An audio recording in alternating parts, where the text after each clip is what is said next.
Hello guys, welcome to my channel Gyan Guru learn with fun. आपका मेरे channel Gyan गुरु पर फिर से स्वागत है। आज मैं आपको इस ज्ञान गुरु चैनल के माध्यम से दूसरे पार्ट के बारे में बताने जा रहा हूं, जो कि एड्रेनल ग्लैंड्स यानी अंतःस्रावी ग्रंथियों के सेकंड पार्ट के बारे में है। आज आपको इस वीडियो में मैं कुछ नई ग्रंथियों के बारे में बताऊंगा। आपने जैसे पिछले वीडियो में प्यूस ग्रंथि के बारे में पढ़ा था, आज मैं आपको नई ग्रंथियों के बारे में बताने जा रहा हूं। हमारी एक वेबसाइट भी है ज्ञानपॉइंट्स.com, आप उस पर भी जाके ये कुछ सामग्री PDF वगैरह शेयर कर सकते हैं, देख सकते हैं। आ जाती है सबसे पहले थायराइड ग्रंथि। यह ग्रीवा में ट्रेकिया व लैरिक्स के बीच में होती है। इसकी आकृति H के समान होती है। यह स्तनधारियों व पक्षियों में द्विपिंडी होती है, लेकिन सरीसृपों में एक पिंडी होती है। इसके दोनों पिंड एक योजी उत्तक की बनी अग्रथिल पट्टी स्थमस से जुड़े होते हैं। इस ग्रंथि का आकार प्रत्येक पिंड योजी उत्तक का बना होता है, जिसमें अनेक पुट्टिकाएं पाई जाती है। यह पुट्टिकाएं स्ट्रोमा संयोजी उत्तक में फैली होती है।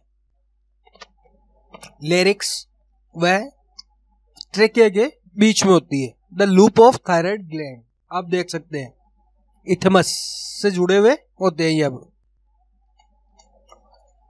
इन पुट्टिकाओं की गुहा में आयोडीन युक्त थायरोग्लोब्युलिन भरा होता है। ग्लाइकोप्रोटीन प्रकृति का होता है। थायराइड ग्रंथि ही एक ऐसी अंतःस्रावी ग्रंथि है जिससे हार्मोन निष्क्रिय अवस्था में संग्रहित किया जाता है। थायरोक्सिन हार्मोन के संश्लेषण को TSH प्रेरित करता है। T4 टेट्रा आयोडो थायरोनिन को थायरोक्सिन भी कहा जाता है। थायरोक्सिन या टेट्रा आयोडो थायरोनिन यह टायरोसिन अमीनो अम्ल का व्युत्पन्न पदार्थ होता है। ओके, थायरोक्सिन या टेट्रा आयोडीन थायरोनिन या टायरोसिन अमीनो अम्ल का व्युत्पन्न पदार्थ होता है।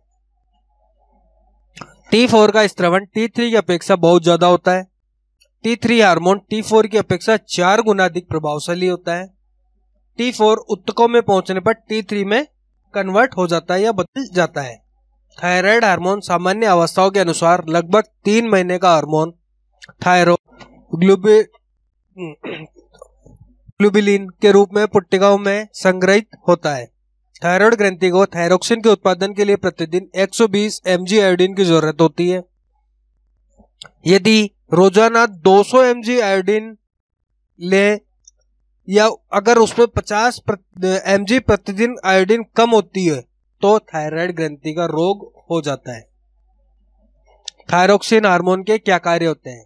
पहला, आधार उपापचय दर, बेसल मेटाबॉलिक रेट BMR। यह शरीर की कोशिकाओं में मिटोकॉन्ड्रिया की संख्या को बढ़ा देता है। NAK फेज की क्रियाविधि को बढ़ा देता है। कोशिका की ऑक्सीकारक उपापचय को बढ़ा देता है। इसे कैलोरीजेनिक हार्मोन भी कहते हैं। उपापचय मेटाबॉलिज्म वसा यानी फैट, अपचय एनाबॉलिज्म व अपचयन कैटाबॉलिज्म मुख्यतः अपचय को बढ़ाता है। कार्बोहाइड्रेट रुधिर शर्करा के स्तर को बढ़ाता है। यह एक डायबिटोजेनिक हार्मोन कहलाता है। प्रोटीन, उपचय एनाबॉलिज्म अपचय कैटाबॉलिज्म मुख्यतः उपचय को बढ़ाता है। वृद्धि ग्रोथ, यह शारीरिक मानसिक व लैंगिक विकास को प्रेरित करता है।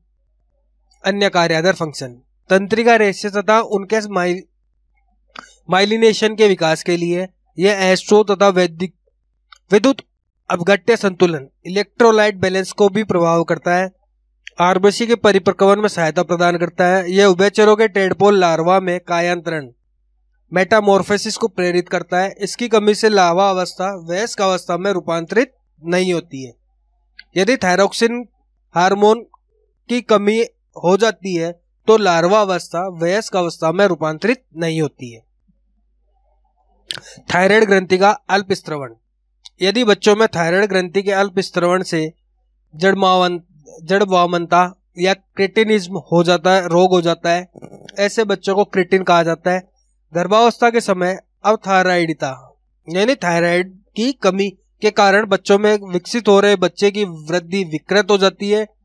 इससे बच्चों की अवरोधित वृद्धि क्रिटिनिज्म या वामनता या मंदबुद्धि या त्वचा असामान्य या मुख बधिरता आदि हो जाती है। वयस्क स्त्रियों में अवथायराइडिता मासिक चक्र को नियंत्रित अनियमित कर देता है। इससे होने वाले कौन कौन से रोग होते हैं? पहला सरल घेंगा, यह आयोडीन की कमी से होता है। इसमें थायराइड ग्रंथि फूलकर बड़ी हो जाती है। मायोक्सोडेमा, यह शरीर में इस रोग से बाल झड़ने लग जाते हैं, त्वचा ढीली या फूल जाती है, या शरीर के नीचे श्लेष्म व वसा जमा होने से शरीर मोटा हो जाता है। एक्सोफेलामिक गायट्री, इसे ग्रेव्स रोग या बेस डाउन रोग भी कहा जाता है। इस रोग में थायराइड ग्रंथि की वृद्धि, नेत्र गोलक का बाहर आना, बढ़ी हुई बीएमआर एवं वजन घटना जैसे लक्षण दिखाई देते हैं। थायराइड ग्रंथि का अल्पस्त्रवण, यह कोशिकाएं थायराइड ग्रंथि के स्ट्रोमा में पुट्टिकाओं के आधार भाग में पाई जाती है। यह कोशिकाएं अंतःस्रावी प्रकृति की होती है। इन कोशिकाओं द्वारा थायरोकैल्सिटोनिन नामक आयोडीन रहित हार्मोन स्रावित होता है। यह हार्मोन 32 अमीनो अम्ल की एक लंबी प्रोटीन चेन होती है। थायरोकैल्सिटोनिन हार्मोन हड्डियों के विघटन को कम करके ईसीएफ में कैल्शियम आयनों की संख्या को बढ़ाता है, घटाता है। यह कैल्शियम आयनों की संख्या को घटाता है। यह हड्डियों में कैल्शियम आयनों के जमाव को बढ़ाता है, जिससे हड्डियां मजबूत तथा ठोस हो जाती है। यह हार्मोन पैराथार्मोन या कोलिप हार्मोन के विपरीत कार्य करता है। अब आती है पैराथायराइड ग्रंथियां। 4 प्रकार की पैराथायराइड ग्रंथियां होती है, जो थायराइड ग्रंथि के पीछे की ओर स्थित होती है। थायराइड ग्रंथि के प्रत्येक पिंड में एक जोड़ी पाई जाती है। इसकी उत्पत्ति एंडोडर्मल प्रकृति की होती है। पैराथायराइड ग्रंथि द्वारा पैराथायराइड हार्मोन या कोलिप्स हार्मोन का स्रवण होता है, जो प्रकृति में पॉलीपेप्टाइड रूप में पाया जाता है। पैराथार्मोन रक्त में Ca तथा PO43 आयनों का नियंत्रण करके अंतः वातावरण की समस्थापन को बनाए रखता है। पैराथार्मोन के कार्य: रुधिर में कैल्शियम आयनों के स्तर को बढ़ाना, वक्र नलिकाओं रीनल ट्यूब्स के द्वारा कैल्शियम आयन के अवशोषण की प्रकृति को बढ़ाना, पचाए हुए भोजन में से कैल्शियम आयन को अवशोषण करना, पेशी संकुचन, आवेश संवहन, हृदय स्पंदन, रक्त स्कंदन, अस्थि निर्माण तथा अंडाणु निषेचन आदि क्रियाओं के लिए कैल्शियम आयन आवश्यक है। शरीर की समस्थापन में कैल्शियम आयन के स्तर को बनाए रखने के लिए संयुक्त रूप से पैराथार्मोन, थायरोकैल्सिटोनिन या विटामिन D3 कार्य करते हैं। फिर आती है हाइपोसिक्रेशन ऑफ PTH। इससे क्या होता है? हाइपोकैल्सीमिया टेनी, कैल्शियम आयनों की कमी के कारण पेशियों तथा तंत्रिकाओं में अनावश्यक उत्तेजना होने के कारण पेशियों में ऐंठन तथा दौरे पड़ने लगते हैं। कभी कभी ऐच्छिक पेशियां लंबे समय तक संकुचन ही रह जाती है, जिसे टेटेनी या जमजंद रोग भी कहते हैं।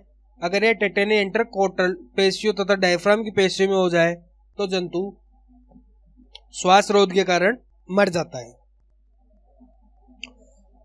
हाइपर फॉस्फोटेनेमिया PO4 की मात्रा इसमें बढ़ जाती है। Hyposecretion of PTH, osteoporosis. PTH या पैराथार्मोन के अतिस्रवण के कारण हड्डियों का अनावश्यक रूप से बक्सण बढ़ जाता है, जिसके फलस्वरूप हड्डियां गलकर कमजोर और भंगुर हो जाती है। इस रोग को ऑस्टियोपोरोसिस रोग कहते हैं। ECF, उत्तक द्रव्य में कैल्शियम की मात्रा बढ़ जाती है, इसे हाइपरकैल्सीमिया कहते हैं। रक्त में फॉस्फोट का स्तर घट जाता है, इसे हाइपोफॉस्फोटेनेमिया कहते हैं। अब आती है थाइमस ग्लैंड। यह कहाँ होती है? यह हार्ट व एरोटा के अधर भाग पर उपस्थित होती है। यह द्विपिंड की ग्रंथि होती है जो मीडियस्टोनम स्पेस में स्थित होती है। उत्पत्ति एंडोडर्मल प्रकृति की होती है। इससे स्रावित हार्मोन थाइमोसिन होता है।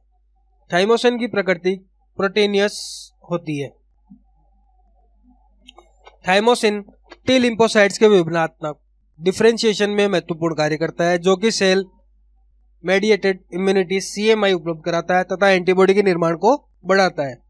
जो कि ह्यूमरल इम्यूनिटी AMI उपलब्ध कराता है। थाइमस ग्रंथि को प्रतिरक्षा का सिंहासन यानी थायरॉन ऑफ इम्यूनिटी या टी लिम्फोसाइट्स की प्रशिक्षणशाला training school of T lymphocytes भी कहते हैं।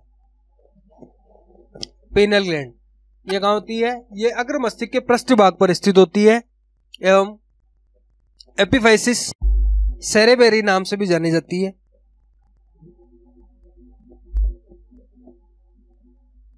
डाइएंसिफिलोन के पृष्ठभाग पर उपस्थित होती है। एक्टोडर्मल इसकी उत्पत्ति होती है। इसमें स्रावित हार्मोन मेलेटोनिन होता है और हार्मोन की प्रकृति अमीनो एसिड होती है। यह लैंगिक परिपक्वता को नियंत्रित करता है। पीनियल ग्रंथि 7 वर्ष तक विकसित होती है और इसके पश्चात नष्ट होना प्रारंभ हो जाती है। 14 वर्ष की उम्र के अंतराल में इसके अंदर अंतराली ऊतक में CaCO3 या Ca3PO4 के कण जमा हो जाते हैं। इन्हें ब्रेन स्ट्रेन या एसिवर्ली कहते हैं। स्तनियों में यह हार्मोन लैंगिक व्यवहार को नियंत्रित करता है। यह लैंगिक उत्तेजना को रोकता है तथा जननांगों के विकास में देरी व कार्यों का अवरोधन करता है। यह देखा गया है कि मेलेटोनिन का स्तर अंधकार में बढ़ता है तथा प्रकाश के दौरान गिरता है। ये शरीर की सामान्य लयों रिदम जैसे सोने जगने के चक्र, शरीर का तापमान आदि को नियंत्रित रखने में मदद करता है। मेलेटोनिन के अन्य कार्य उपापचय, वर्णकता, रज चक्र नियमन व रक्षात्मक अभियोग्यता पर प्रभाव डालता है। Hormones aldosterone and deoxycorticosteroid. Aldosterone hormone रुधिर तथा बाह्य कोशिकाएं द्रव्य ECF में Na+K Cl के आयनिक संतुलन को बनाए रखता है। इसलिए इसे लवण प्रतिधारक सॉल्ट रेटेनिंग हार्मोन भी कहते हैं। जोना ग्लोमेरुलोस मिनरेलोकोर्टिकोस्टेरॉइड hormones aldosterone and deoxycorticosteroid. Aldosterone विद्युत अपघट्यों, शरीर द्रव्य के आयतन, परासरणी दाब तथा रक्त दाब को बनाए रखने में सहायक होता है। ये है एड्रेनल ग्लैंड्स के अंदर। ये पढ़ रहे हैं अपन एड्रेनल ग्लैंड। कोशिका बाह्य तरल में Na की वृद्धि सामान्य से अधिक होने को हाइपरनेट्रीमिया भी कहते हैं। जोना फेसिक्यूटा ग्लूकोकोर्टिकोस्टेरॉइड डायबिटोजेनिक हार्मोन। कोर्टिकोसोइल यानी hydrocortisone also called as life saving hormone. रुधिर में ग्लूकोज की मात्रा को बढ़ाना। हाइपरग्लाइसेमिया प्रदाह रोधी एंटी इन्फ्लामेटरी हार्मोन। प्रतिरक्षा संदमन immunosuppressive hormone. Nowadays corticosteroids are used in transplantation of organs, lipolysis, proteinolysis, glucogenesis amino अम्लों के कोशिकीय उपयोग एवं संग्रहण को घटाता है। हृदय संवहन तंत्र तथा वक्र के कार्यों को नियंत्रण आरबीसी के निर्माण को प्रेरित करता है। जोना रेक्टिकुलरेसिस लैंगिक hormones gonadocorticoids. Androgen in males, estrogen in females. पुरुषों में बाह्य जननांगों की वृद्धि करना। यौवन आरंभ के समय अक्षीय रोम, जघन रोम तथा मुख आनन रोम की वृद्धि में भूमिका अदा करते हैं। स्त्रियों में बाह्य जननांगों की वृद्धि होती है। दोनों में हार्मोन स्त्री एवं पुरुष सभी में मिलते हैं, किंतु जननोदय से निकलने वाले लिंग हार्मोन एड्रिनल से स्रावित विपरीत हार्मोन को निष्क्रिय कर देते हैं। अब आती है एड्रिनल मेडुला।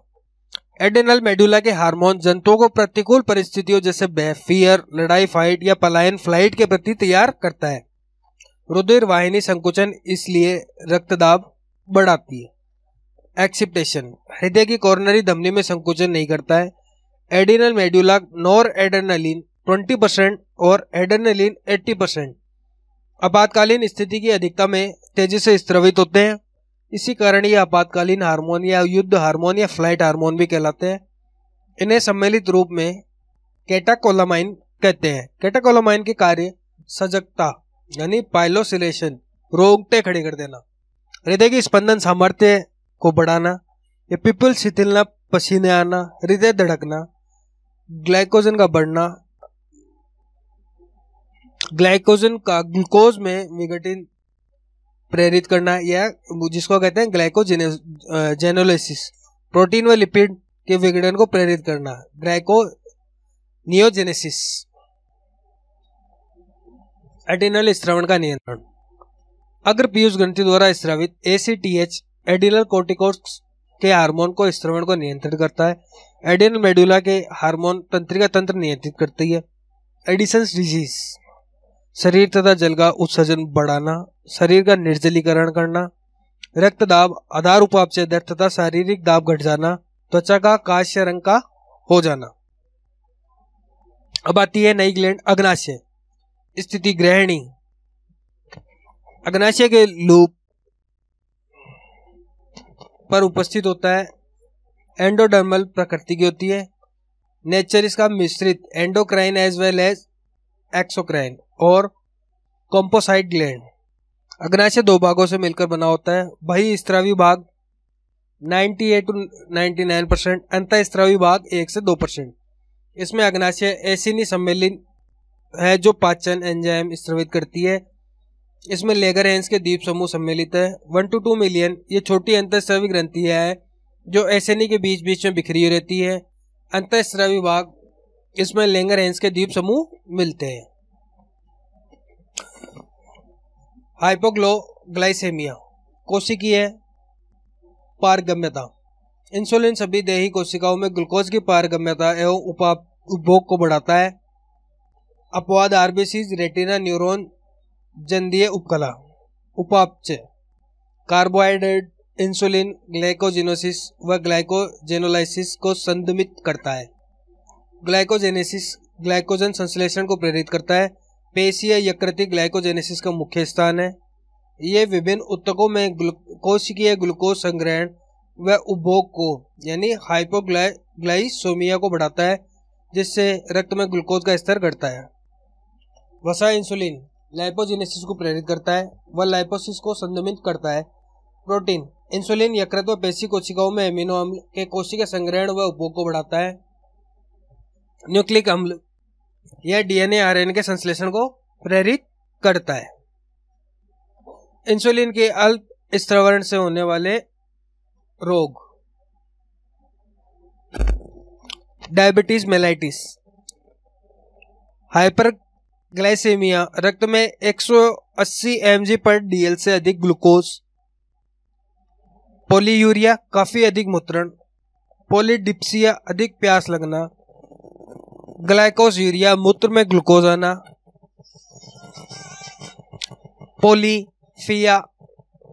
पॉलीफीजिया, अधिक भूख लगना। वजन में कमी व थकान।